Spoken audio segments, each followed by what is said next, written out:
bosque das maravilhas, onde as flores sorriam.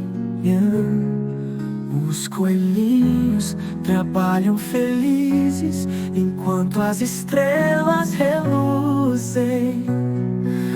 Cada ovo é especial, cada cor tem um porquê. Amarelo é o sol, azul é o mar, vermelho é fé.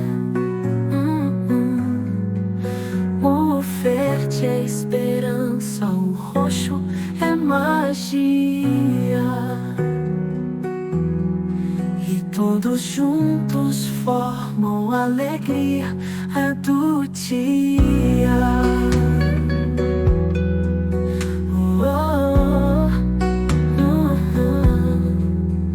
Coelhinho da Páscoa, qual é o segredo? O amor que você espalha é o maior presente, eu creio. A Páscoa não é só chocolate ou surpresa no ninho, mas sim um abraço que aquece o coraçãozinho.